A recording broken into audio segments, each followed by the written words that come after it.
Welcome back. This is Overdrive, and we're putting in the hard yards amidst the hustle and bustle of Auto Expo 2012. You've already seen some of the highlights from this year's show, and we'll have a lot more for you next week right here on Overdrive. But right now, let's take a closer look at two more hotly anticipated vehicles for 2012, the new Toyota Fortuner and Innova. In 2010, Toyota decided to give its Indonesian Innova a major facelift. And a couple of months down the line, it's India's turn. We finally see Toyota give its bestseller for 6 years, the Toyota Innova, a cosmetic treatment. When we talk of Toyota, we talk of quality, reliability and comfort. And when we talk of comfort, what first comes to mind is the Toyota Innova. We right now have the new Innova, which looks a little smaller compared to the previous generation Innova, and that is owing to its compact headlamps. They are a lot more sleeker and sharper looking than the previous generation Innova. You also have the newly designed front bumpers, which also house the fog lamps. Of course, it is difficult to ignore the 3-tier front grille, which is becoming a trademark of most Toyotas. So viewing it from front, you realize that the Toyota Innova does look modern. But view it in profile, you notice that nothing has really changed about this Innova. It looks like the same Innova that you're used to seeing on road, except of course for the new design on the alloy wheels, which are a standard fitment to the top-end variants. Viewed from the rear, there are very few changes. The tail lamps are of a different design and slightly bulged out. Inside, you're greeted with the same dashboard layout with minimalistic changes. Mock wood around the center console have been replaced with a brushed aluminium console that houses two vertical mock wood slats. A double-din DVD stereo system is standard on the top-end variant, and the screen also displays parking camera video.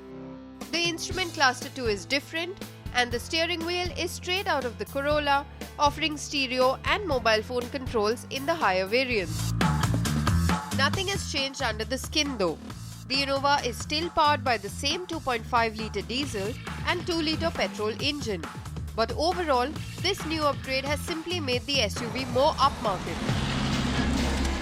Toyota has finally decided to give a family face to most of its models all across its lineup, which is why the first thing that you notice about this Fortuner is its 3-tier front grille. You also see that this is a freshly styled front bumper which houses new designed fog lamps. You also see these sleeker looking headlamps which have projector lights, and on the bonnet you see these pronounced lines. The S-Coupe has grown slightly bigger. Now viewed from the front, the Fortuner I think has lost its appeal of being a little more butch-like. Right now this one looks a little more car-like, so I leave it up to you to decide whether you would like an SUV which is shaped like a car.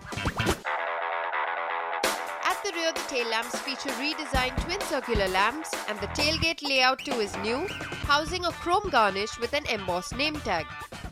The rear bumper has been altered and the reflectors look similar to the Innova's. Step inside and you notice the same grey beige interior scheme with a new center console that houses a touchscreen DVD stereo and the screen that also displays reverse camera video input. All this in the top-end variant. Mock wood inserts are now of a darker grey shade, while the center console surrounds are brushed aluminium. The steering wheel, like the Innova, mirrors the Corolla's design and is a combination of mock wood and leather. Apart from the 4x4 manual available on road, the Fortuner will now be available in a 2-wheel manual and automatic version.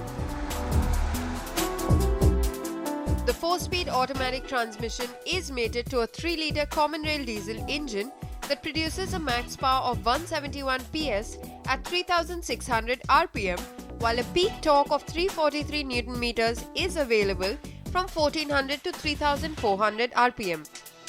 On first impressions, you can't help but be amazed by the Fortuner's smooth gear shift and linear power delivery. The transmission will not offer a sports mode or paddle shifters, but if need be, it can be driven in third, second or lower gear modes. This automatic Fortuner is definitely a boon when driving on our traffic-ridden city roads. The other new Fortuner, the manual 2-wheel drive variant, is all set to be the entry-level Fortuner, and the gear shift on this manual transmission is slick and effortless. Now, after watching these SUVs, I'm sure the thought has crossed your mind that how is Toyota going to price these SUVs? Toyota has announced the prices at the Auto Expo, and the new Innova starts at Rs 9.4 lakhs, while the top-end V variant is priced at Rs 13.19 lakh ex-showroom Delhi. The entry-level manual two-wheel drive Fortuner has been priced at Rs 19.99 lakh ex-showroom Delhi, while the two-wheel drive automatic will be available at Rs 20.69 lakh ex-showroom Delhi.